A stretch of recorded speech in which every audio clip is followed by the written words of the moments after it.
কদিন আগে কথিত জুলাই আন্দোলনের প্রথম সারির নেতা আসিফ মোহাম্মদ সজীব ভুঁইয়া প্রকাশ্যে বলেছেন যে ডিপ স্টেট 2029 সাল পর্যন্ত মোহাম্মদ ইউনূসকে ক্ষমতায় থাকতে প্রস্তাব দিয়েছিল। 2024-এর জুলাইয়ের আগে আসিফ মোহাম্মদ সজীব ভুঁইয়া, সার্জিস আলম এবং অন্যদিকে ওসমান হাদি বা নাহিদ ইসলামদের মতো যে কোনো ছাত্র নেতা রয়েছে তা তেমন শোনা যায়নি, কারণ এরা প্রায় সকলেই ছাত্রলীগের মতো একটি বড় ছাত্র সংগঠনের ছায়াতলে লুকিয়েছিল। আসিফ বলেছিলেন এই ডিপ স্টেট তাদের কাজে সব রকমের সহায়তা করবে। আসিফ ইউনূস সরকারের উপদেষ্টা পরিষদের একজন গুরুত্বপূর্ণ সদস্য ছিলেন।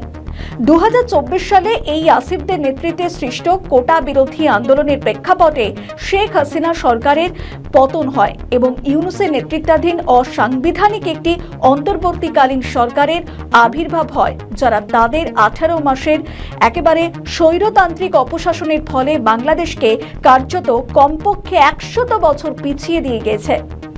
শেখ হাসিনার দেশত্যাগের আগে বাংলাদেশ যেমনটি ছিল, বর্তমান বাংলাদেশ তার এখন কঙ্কালসার অবস্থা হয়ে পড়ে রয়েছে।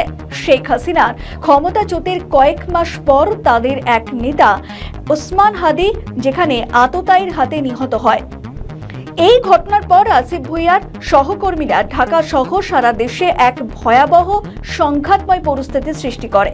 কিছুদিন আগে ভারতে ওসমান হাদি হত্যার অভিযোগে দুজনকে ইতিমধ্যেই গ্রেপ্তার করা হয়। আর এই ঘটনার পর এনসিপি নেতা এবং ইউনূস সরকারের সাবেক উপদেষ্টা নাহিদ ইসলাম তিনি বলেন যে শরীফ ওসমান হাদি হত্যাকাণ্ডের পিছনে জড়িত ছিল ডিপ স্টেট। এখন দেখা যাক যে কারা এই ডিপ স্টেট, কি কাজের সঙ্গে তারা জড়িত, তাদের উদ্দেশ্যই বা কি ছিল, তাদের সঙ্গীর সাথেই বা কারা, কোথা থেকে তাদের আগমন। অনেকের ধারণা হতে পারে যে এই ডিপ স্টেট বুঝি দেশের বাইরে থেকে আসে, একটি সরকারের যেখানে ক্ষতি করার এজেন্ডা নিয়ে তারা কাজ করে। আর এই ধারণা সম্পূর্ণ ভুল। একটি দেশে ডিপ স্টেট তৈরি হয় তার অভ্যন্তরে যারা কুশীলব থাকে, সেই দেশের আমলাতন্ত্র, সুশীল সমাজের একটি বড় অংশ, বড় বড় এনজিও, সরকারি নিরাপত্তা বাহিনীর ভিতরের একটি গুরুত্বপূর্ণ অংশ, বিশেষ করে গোয়েন্দা সংস্থার উচ্চ পর্যায়ের কর্মকর্তাগণ, দেশের যেখানে গণমাধ্যমের একটি বড় অংশ, আর কিছু রাজনৈতিক নেতা। এদের কেউই দেশের বাইরের ব্যক্তি বা সংগঠন নয়। এদের প্রধান কাজ তাদের হচ্ছে দেশে নির্বাচিত একটি সরকারের নীতি নির্ধারকদের কার্যকলাপের ওপর হস্তক্ষেপ করা, তাদের উপর নানাভাবে প্রভাব বিস্তার করা, দেশের মিডিয়ার মাধ্যমে অসত্য তথ্য তারা সরবরাহ করা এবং সংবাদ পরিবেশন করা, জনগণকে বিভ্রান্ত করা এবং প্রভাবিত করা। এরা সকলে সম্মিলিতভাবে একটি নির্বাচিত সরকারকে বেকায়দায় ফেলে নিজেদের মতো করে এজেন্ডা বাস্তবায়নে সরকারকে কার্যত পরিচালিত করে। এবং সাদামাটা কথায় এরা হচ্ছে একটি দেশের বৈধ সরকারের ভিতরে আরেকটি সরকার, যার মূল সরকার এটা বুঝতে পারে না বা তারা দেরিতে বোঝে। এবং বিগত শেখ হাসিনা নেতৃত্বাধীন সরকার তার একটি উৎকৃষ্ট প্রমাণ। এই প্রসঙ্গে পরে আলোচনা করছি। দেশের ভিতরে এই ডিপ স্টেটের কুশীলবরা যখন তাদের কাজে সফল হয়, তখন তারা বাইরের সংস্থা, ব্যক্তি বা সরকারি সহযোগিতা বা সহায়তা পায়। আর সেই সহায়তা তখনই আসে যখন তারা দেখে একটি দেশের ভিতরে ডিপ স্টেটরা যেখানে কর্মসূচি সফল হলে তাদের বা তাদের দেশের কোনো নিজস্ব কর্মসূচি বাস্তবায়ন সহজ হবে। আর এই কর্মসূচির মধ্যে আছে একটি দেশের প্রাকৃতিক সম্পদের ওপর একচ্ছত্র নিয়ন্ত্রণ। তার জন্য প্রয়োজন হলে এই দেশের সরকার পরিবর্তন করে তারা নিজস্ব পছন্দের একটি সরকার প্রতিস্থাপন করা, কিংবা এমনও হতে পারে যে নির্বাচিত সরকারকে তাদের এজেন্ডা বাস্তবায়নে সহায়তা করতে বাধ্য করা। আর এই সমস্ত কাজের জন্য তারা নিজেদের দেশে একাধিক সংস্থা সৃষ্টিতে সহায়তা করে এবং তাদের আর্থিক এবং প্রাতিষ্ঠানিক সহায়তার হাত বাড়িয়ে দেয়। এমন আর্থিক সহায়তার হাত বাড়িয়ে দেওয়ার জন্য এগিয়ে আসে একাধিক ব্যক্তি বা প্রতিষ্ঠান। আর এর বাইরের প্রতিষ্ঠানগুলির সঙ্গে যখন দেশের ডিপ স্টেটের কার্যত প্রতিষ্ঠানগুলি হাত মেলায়, তখন তাদের সম্মিলিত শক্তি বহু গুণ বৃদ্ধি পায় এবং তাদের কর্মকাণ্ডের কাছে অনেক সময় যে কোনো নির্বাচিত সরকার কার্যত আত্মসমর্পণ করে এবং একসময় তাদের পতন ঘটে। ক্ষমতায় আসে এই ডিপ স্টেটের পছন্দের একটি সরকার, অবৈধ সরকার, যারা অন্য পক্ষকে তাদের প্রত্যাশিত এজেন্ডা বাস্তবায়নে সর্বাত্মকভাবে সহায়তা করে। সুতরাং দেখা যায় যে কথিত এই ডিপ স্টেটের জন্ম হয় একটি দেশের অভ্যন্তরে, আর তারপর তারা অন্য দেশের মিত্ররা তাদের সঙ্গে হাত মেলায় এবং কাজ করে এবং তাদের উদ্দেশ্য হাসিল করতে সম্মিলিতভাবে কাজ করে। এই যে অন্য দেশের কথা বলা হচ্ছে, এই দেশগুলি কারা? এই প্রশ্ন উঠছে। যুক্তরাষ্ট্র অন্য দেশের ডিপ স্টেটকে সহায়তা করার জন্য একাধিক প্রতিষ্ঠান সৃষ্টি করেছে, আর এই প্রতিষ্ঠানগুলিকে আর্থিক সহায়তা করার জন্য বিগত দিনে সেই দেশের ধনকুবের জর্জ সরস ওপেন সোসাইটি নামের একটি প্রতিষ্ঠান সৃষ্টি করেছে। আগে আরো বেশ কিছু সংস্থা ছিল।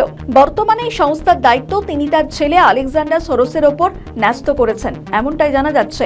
এবং আলেকজান্ডার সরস বিগত অন্তর্বর্তী সরকারের প্রধানের সঙ্গে তিনি সাক্ষাৎও করেছিলেন, দেখা করার জন্য ঢাকায় এসেছিলেন। তাদের মধ্যে দেশের অনেক গুরুত্বপূর্ণ বিষয় নিয়ে আলোচনাও হয়েছে, তেমনটাও গণমাধ্যমের সামনে এসেছিল। এবং দেশের বাইরে একটি দেশের অভ্যন্তরে থাকা ডিপ স্টেটকে প্রাতিষ্ঠানিক সহায়তা করার জন্য এই সমস্ত প্রতিষ্ঠানের জন্ম হয় মার্কিন যুক্তরাষ্ট্রের দ্বিতীয় বিশ্বযুদ্ধের পর।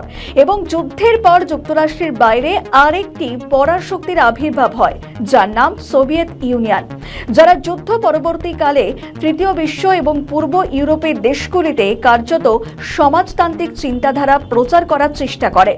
অনেক দেশে এই চিন্তাধারা জনগণের কাছে প্রচার করার জন্য সৃষ্টি হয় কমিউনিস্ট পার্টি, এবং বাংলাদেশের বিরুদ্ধে কাজ করার জন্য নবরূপে ডিপ স্টেটের কার্যক্রম শুরু হয়েছিল 2006 সালে। আর এই সময় ইউনুস এবং একজন পত্রিকা সম্পাদকের প্রচেষ্টায় গুলশানের একটি কনভেনশন সেন্টারে যোগ্য প্রার্থী আন্দোলন নামে কার্যত একটি সুধীর সমাবেশের আয়োজন করা হয়েছিল। আর সেই আয়োজন আরো কয়েকটি এনজিও প্রতিনিধি উপস্থিত ছিলেন, এবং একজন এনজিও প্রতিনিধি যিনি কার্যত দেশের দারিদ্র্য এবং ক্ষুধা নিরসনের নামে বিদেশে অর্থায়নে দীর্ঘদিন এই দেশে কর্মকাণ্ড পরিচালনা করেন, আর এই আয়োজনে বড় ধরনের অর্থায়ন করেন। ওপরের বিষয়গুলি বিশ্লেষণ করলে বুঝতে অসুবিধা হয় না যে একটি দেশের একটি নির্বাচিত সরকারকে উৎখাত করার জন্য এই কথিত ডিপ স্টেট কিভাবে কাজ করে, এবং শেখ হাসিনা এই ডিপ স্টেট কিভাবে তাকে উৎখাত করেছিল সেটাও কিন্তু বুঝতে অসুবিধা হয় না। এবং তখন শেখ হাসিনা বুঝতে পারেননি, যার অন্যতম কারণ তাকে যেসব ব্যবসায়ী, রাজনৈতিক নেতা এবং আমলারা সবসময় ঘিরে রেখেছিল তাদের অনেকেই এই কথিত ডিপ স্টেটের সঙ্গে জড়িত ছিলেন। শেখ হাসিনা তার পিতার মতো একটি গভীর ষড়যন্ত্রের শিকার হয়েছেন নিজের অসতর্কতার কারণে। এবং বাংলাদেশের ডিপ স্টেটের কার্যকলাপের ধারাবাহিকতাকে বিবেচনায় রেখে বলা হয় বর্তমান তারেক রহমানের নেতৃত্বাধীন বিএনপি সরকারও নিরাপদ নয়। যদিও তারা ভালোই জানে যে ডিপ স্টেট কিভাবে কাজ করে, তবে তাদের বিপদ হবে কিনা সেটা নির্ভর করছে ডিপ স্টেটের সঙ্গে সমঝোতার উপর। এবং অতীতে মার্কিন ডিপ স্টেটের নানা দাবি দেওয়া শর্ত ইত্যাদিকে সায় দেওয়ার অভিযোগ ছিল বিএনপি নেতৃত্বাধীন সরকারের বিরুদ্ধে, যদিও দেশবাসীর মেজাজে উপলব্ধি করে শেষ পর্যন্ত যেখানে তারা আমেরিকার সঙ্গে নির্ভয়ে নিঃসংকোচে করমর্দন করার সাহস পাননি। এবার পরিস্থিতি কিন্তু ভিন্ন। বিএনপিকে ক্ষমতাসীন করার পিছনে মার্কিন ডিপ স্টেটের সক্রিয় ভূমিকা কারোর অজানা নয়। বর্তমান সরকারকে টিকে থাকতে হলে ডিপ স্টেটের সঙ্গেই বোঝাপড়া একেবারে অক্ষরে অক্ষরে মেনে চলতে হবে, অর্থাৎ দেশের স্বার্থ জলাঞ্জলি দেওয়া ছাড়া কোনো উপায় থাকবে না। আর এর ব্যর্থতা ঘটলে শেখ হাসিনা সরকারের মতো পরিণতি বিএনপির ক্ষেত্রে হওয়ার সময়ের অপেক্ষা, কারণ বাংলাদেশ এখন পুরো মাত্রায় ডিপ স্টেটের খপ্পরে।